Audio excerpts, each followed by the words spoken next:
Go ahead. And Well, I was going to say, this is a shared effort, though. Yeah, okay. Rick Nelson is handling part of it, as well as Jay is going to talk about real life experience with part of it as well. Okay. So are you ready to roll? You are ready to roll. Okay, excellent. Well, the first thing I want to say is none of what we talk about today should ever be construed as tax advice, anything like that, okay? We're just talking about high-level elements of the CARES Act, how it affects individuals, how it affects small businesses, and nonprofits, and that's where Jay's got some experience with Douglas Land Conservancy that he's gonna share on that front. And the CARES Act, imperfect, like anything that is cobbled together out of Washington, especially on short notice. But there's a tremendous amount of liquidity being injected into the markets in the form of individual recovery rebates, or what businesses are experiencing, and so on, as far as sectors of the economy that are hit hard, and the help they'll get, and small businesses, and that's where Rick is going to share some of the process there and the benefits there that are being extended to small businesses.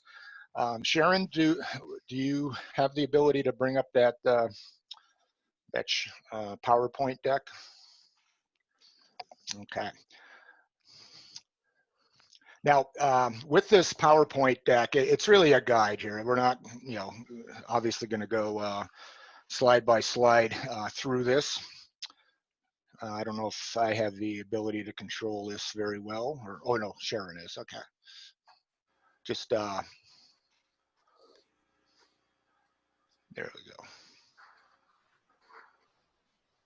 Okay, all right, excellent. So the actual CARES Act itself, about 900 pages of text and legalese, but there you see how they came up with the CARES acronym, Coronavirus Aid, Relief, and Economic Security Act. And so it applies, once again, to the broad economy. It's not just stimulus checks. It's not just aspects of required minimum distributions or small businesses. It's wide ranging. But like everything that that is put in place like this, there's going to be some confusion about it. There's definitely going to be some fallout, even into the 2020 tax filing, for this year. So, and I'll talk more about how that affects individuals coming up. But go ahead and advance it, Sharon. So we're going to focus first on the individuals. And so primarily two areas, the unemployment insurance, just very quickly, but then those recovery rebates and the other aspects of how individuals are being given some latitude with regard to distributions from retirement accounts or loans against retirement accounts, student loans, etc. So when it comes to the unemployment side, and everything we're working on, by the way, is just Title I and Title II here today. You can see, though, there's 6 titles in Division A, there's Division B, which very broad too. So that's the scope of the whole act. But Title I here, if you advance it, Sharon. Unemployment insurance provisions. Really, the only thing that worth mentioning, there are 2 things. One, there's no longer a 1-week wait to claim benefits. In the past, there had been a 1-week wait. So you're furloughed, laid off from your position, you couldn't file right away. Well, that's been waived. The other aspect to it is there's an extension of 13 weeks on the base benefits. And just last week, or was it Monday of this week, I think, they actually were able to incorporate that extra $600 that's been referenced per week that some people will be eligible for. So unemployment is, through the roof, right? We've seen record unemployment numbers here in a very, very short time. And this is one of those lifelines that's being extended here. Hey, Craig, can I ask you a question? Yep. On the unemployment comp, I had read somewhere that, at least I'm under the impression that 1099 workers can file now for unemployment. Yeah, so those gig economy workers, especially, Uber drivers, Lyft drivers, others that are working part-time like that, self-employed. There was, I think yesterday I saw a headline that in Colorado, 14,000 applications, if memory serves, from those types of workers, yeah, who normally And a wouldn't. new title for them, they were calling them gig workers. Yep. Yep. And so, right. So they're basically considered self-employed contractors. I don't know how they're processing those or anything, obviously, but yeah, they're extending this benefit to a wide range of folks. So, all right, let's get on to the more critical elements that affect a lot of different people, and that's those recovery rebates, and then the aspects related to both loans and distributions from retirement accounts, as well as student loans. So last Wednesday, a week ago today, people started to see their $1,200 per person max recovery rebate hit their bank accounts. In a household with income below 150,000, they got 2,400 plus 500 per child under age 17.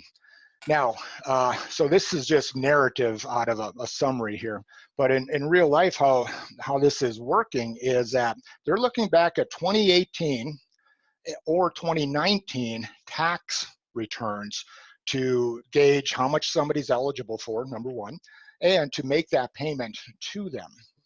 So this is actually, though, a non-refundable rebate or credit against 2020 income. They're just using the measuring stick as the 2018 return as the oldest, or the 2019 return if it's available.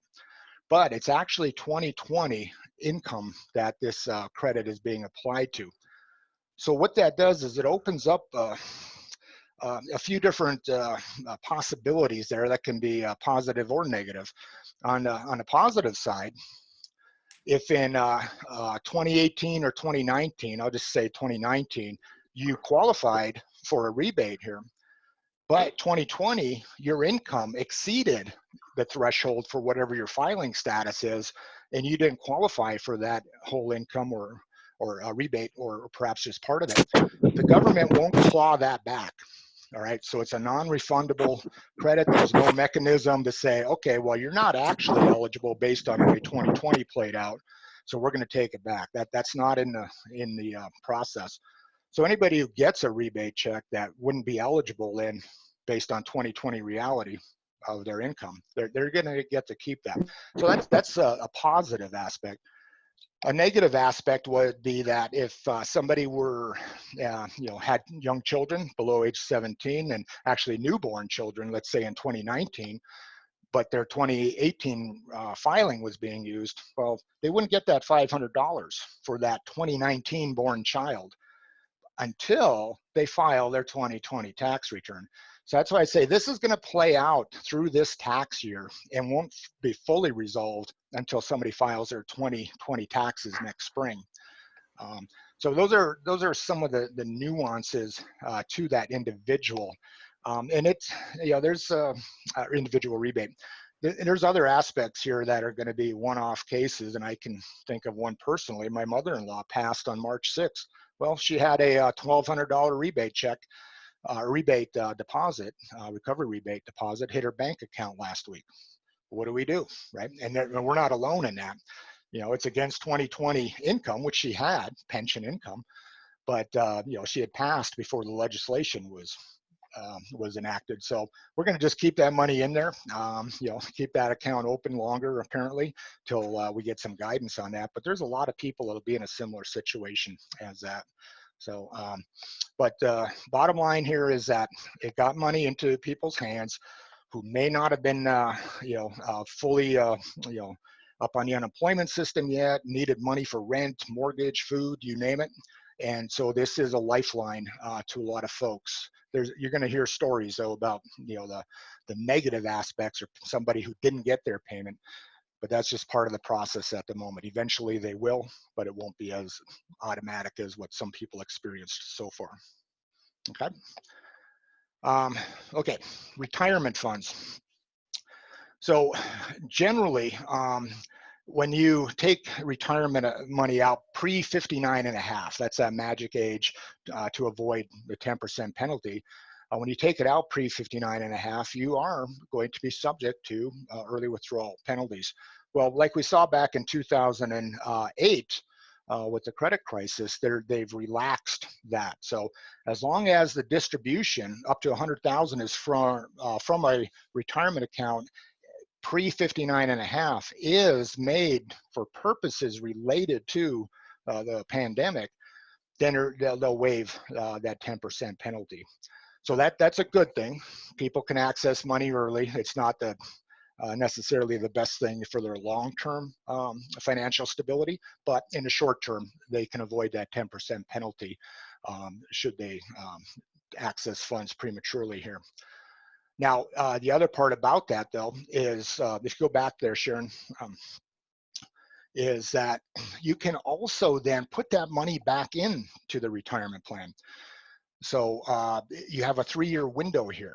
So you could do a couple of things. You could take it up to 100,000 out lump sum, and within 3 years of that date, get it all back into the plan. It's like it never happened. You had no distribution from the plan. You'd have to file amended tax returns and so on, but you would be able to undo it. Or you could return a portion of that up to $100,000. But you also get to spread the tax hit over 3 years too, which can be beneficial and keep somebody from moving into a higher marginal tax bracket and so on. So these special rules are going to be one-off. You should never assume they're going to apply to you, especially if you're talking about something like an inherited IRA, because the rules actually, they don't overtly exclude inherited IRAs from these special provisions, but an inherited IRA never has a rollover provision to it. So just by the way they operate, they're sort of excluded. But so always talk with your tax advisor before you decide to pull a trigger on something like this. Okay, Sharon, so here is the definition of who's been affected by the pandemic. So it's either you're diagnosed, your spouse or dependent is diagnosed, or in a very broad paragraph here, you've experienced adverse financial consequences. And so that's work reduction, laid off, et cetera. There is a lot of people who have experienced this. This is a very broad umbrella here. This is not from the IRS. This is from the Treasury Department in general, not specific to the IRS, or actually, let's say it's Congress that came up with this language. They made it sufficiently broad that the IRS is not going to, or should not, let's put it that way, ever fight somebody who's self-certified that they were affected by the pandemic. And so, but these are the 3 major criteria here. Okay. All right, RMD, required minimum distribution. So this is where you have the ability now this year, if you are in the RMD age range, that you could defer, right? You don't have to take a required minimum distribution. Jay's happy about that, this year. And if, say that 2019 had been well, we won't go down that path, but because we're already past April here. But so the thing about this then is that it gives you flexibility. If you're not dependent upon the required minimum distribution income to support your lifestyle and other goals, hey, defer that. Why draw down your asset base in a bear market like we've experienced here? So this sort of flexibility is good to have. And now, pay taxes on it. And pay taxes on it, correct. Now, if you've already taken required minimum distribution, you can, in fact, put that money back in, but you have a limited window to do so. And so if somebody were taking monthly distributions, well, their January distribution is beyond that 60-day window. Their February distribution may be beyond that 60-day window. So you only have 60 days to return RMD funds to the IRA environment and avoid at least some of that income that you had taken. Now, once again, inherited IRAs do not fall under this from what everything that I've read.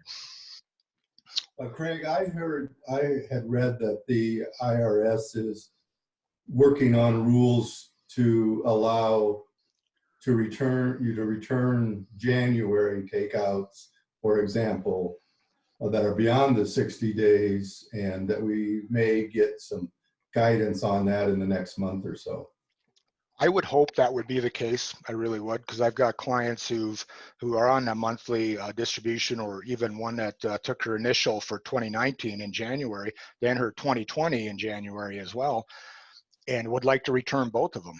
But so yes, I would love to see that be the case, that they relax that. I was thinking about that this morning on my walk. Is that why didn't they address that? If they want to help people, through this. So more to come on that. Okay, where are we here? Oh, charitable distributions or contributions. So back in 2017 with the Tax Cut and Jobs Act of December 2017, that's where we all got this very simplified process where our deductible was basically doubled, right? So a couple, approximately 24,000 of standard deduction before they're could itemize. But that then took out a lot of the ability for these nonprofits to get donations, because they were no longer so much. There were so fewer people itemizing. Only about 10% might be itemizing on their tax return. So with this provision here, above the line, as it says, think about it in this way. When we had the special fundraiser for Help and Hope, that went, if you made a donation to our foundation, normally your tax picture didn't allow you to actually itemize that. Here you would be able to do so. For this year, $300 cash only contributions can be taken off the top. Well, what's the dollar impact of that? If you're in our highest marginal tax bracket, 37%, that would be about $111 of tax savings on 300. So if you're in a 22% bracket, marginal bracket, that'd be $66 and so on. So individually, it's not that great of an impact to the taxpayer, but cumulatively, for the hundreds of thousands of potential people doing this, that can provide a lot of needed liquidity to these nonprofits, and we get a tax break for it of whatever amount based on our own marginal bracket. So this is actually a small item, but it can add up to be a big impact across the country. Another aspect, and this is more in the tax side that I don't like to get into, but they've increased the threshold for what your charitable contributions as a percentage of AGI, adjusted gross income, could be. So they jumped it from 50 to, I believe, 60%. Yeah, 60%. And yeah, so we'll just skip past that one. Student loans. You may have family members affected by this. So there's a moratorium on payback of at least federal student loans, and that's September 30th, I think, of this year. So there's some leniency being provided there related to so you that. can go ahead and make any noise you want. What was that? Okay. So if you have individuals in your household, family members that are paying back student loans, they should be checking into, whether or not they're eligible to suspend their payments. If they do nothing, they're, it's going to, if they're just drafting payments automatically from bank accounts, then nothing's going to change for them. But if they want to take advantage of this, they'll have to act. And that is it for the topics I wanted to cover. And once again, it's high level. you know, there's so much information out there right now. If anybody has any follow-up questions, we'll definitely address them. But I'm going to hand it over to Rick now, and he's going to talk about the small business environment.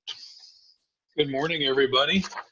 The impact on small business. A lot of this has been in the news lately as additional legislation is going through. We are looking at the Senate passed a bill yesterday. The House is looking at passing it today, and the President will sign it. That's to add additional money to the Paycheck Protection Program and the Economic Injury Disaster Loan Emergency Advance. And so a lot of this information is very well put out on the SBA website. So that's sba.gov. And if we can go to the next slide. So the Paycheck Protection Program, that's the one that's been in the news. This works in conjunction with the SBA and local lenders. So this is designed as a loan to provide direct incentive for small businesses to keep their workers on the payroll. This loan will be forgiven if you keep employees on the payroll for 8 weeks, and the rest of the money is used for payroll, rent, mortgage, interest, and utilities. So most of the money on this would be forgiven on a loan. And you can apply for this through your existing SBA lender or through any federally insured depository institution or credit union. And so around here, I know for one, Wells Fargo has been limited around here. They're one of the major banks, but most of the other banks around here would be able to handle that. And this is all done through your local lender with guidance with the SBA. Next slide, please.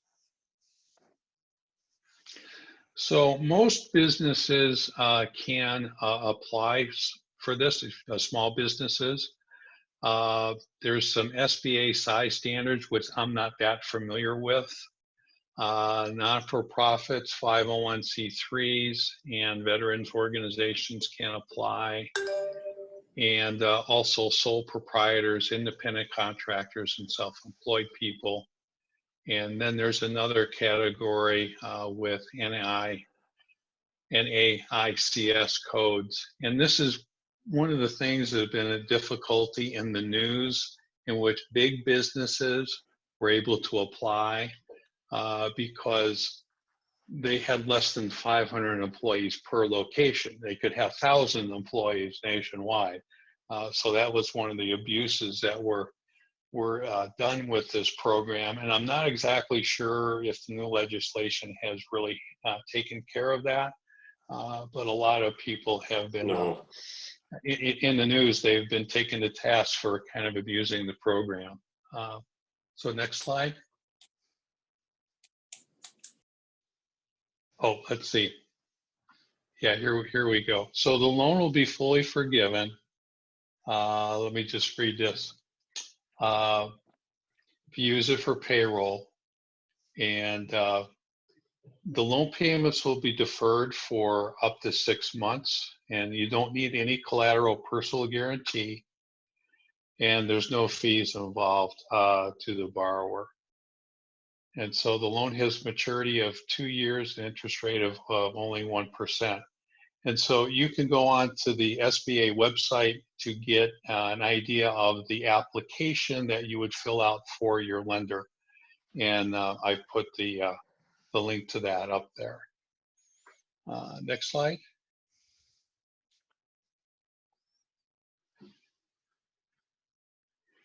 And the second part of the program is the Economic Injury Disaster Loan Emergency Advance.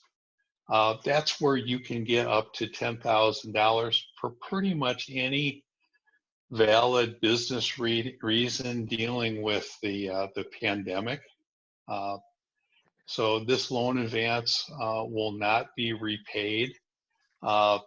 I actually applied for that as a sole proprietor, and they came back limiting that to $1,000 per employee. So I have an application into that, and I've received a number, but I haven't got it funded yet. So I'm not sure if the new funding that comes along will allow that to be funded.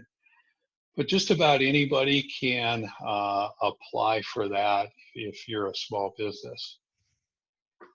This you have to go on the SBA website to actually apply for that. And right now there is no link to that because there's no funding for that. Hopefully after this legislation passes, you'll be able to apply for that online direct through the SBA. Next slide. I think that's it for me. I think Jay, you wanted that's to mine. go over. Okay, go ahead. Okay. Douglas Land Conservancy, like most nonprofits, Nicole, I'm sure, can chime in and say that it's had a serious effect on her program and had a serious effect on ours. We've had to cancel, like the Peach for Rotary, our plain air art thing, which would draw us, 10,000 or so in money. And so we're aggrieved also. So I saw in the program where nonprofits qualified. We're banking primarily with First Bank. And so I got a hold of Jared over at First Bank on Plum Creek and said, what's the story about it? He sent me a couple PDFs describing the program and said he encourages us to apply right away. So we applied on the 10th. This is the basic application you're looking at. Tom Miller, remember your old applications you would have? It was just a tedious process. This was a very simple one. Explain what your needs are and go for it. So we filled that out on the 10th. He put it active, I think on Sunday, the 12th. We got then, next slide. Sharon. Next slide, please. Okay, there we are. And so we filled out the application on a Wednesday. We got approved on Thursday and funded on Friday. I mean, I've never seen such a rapid turnaround on our process.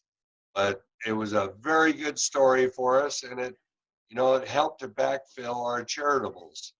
I want to ask Nicole, has Wellspring applied? Yeah, we have applied. Hello. Can you hear me? Yes. We have applied. And we applied the day that they opened. So I guess it was a week and a half ago. They asked for quite a bit more. We were asking for a lot more money than that. But we got approval on Monday. But we haven't been funded yet.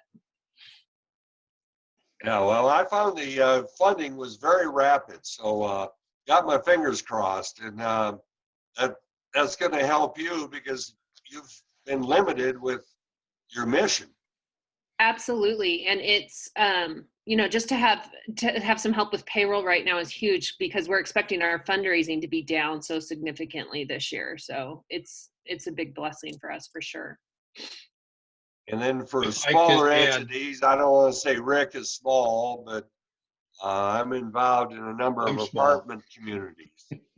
And we have applied for the PPP because we've got a property manager, a leasing agent, maintenance, porters, etc. at each property. And they're a standalone entity, so we can apply, we file tax returns, etc. So if you involved in an entity, examine the fine print because the devil's in the details, and it could be a great opportunity for you. So Craig, are you going to throw it open for questions? Yes, absolutely. And I wanted to mention too, you said devil for details, but I see that's checked off as a 501c19 veterans organization, not a 501c3, and they didn't push back, huh? Okay. Oops. Do you see that on the application?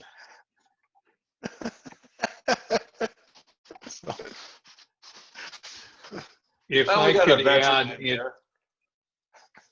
yeah, He if served. you have applied for the PPP and haven't received funding yet, after this legislation passes, I would imagine that would free up the funds for funding. So there's quite a few applications that are in the pipeline that have been approved but haven't been funded yet because of the lack of funds. So hopefully those who have applied and not received funds will get them shortly after this legislation goes through.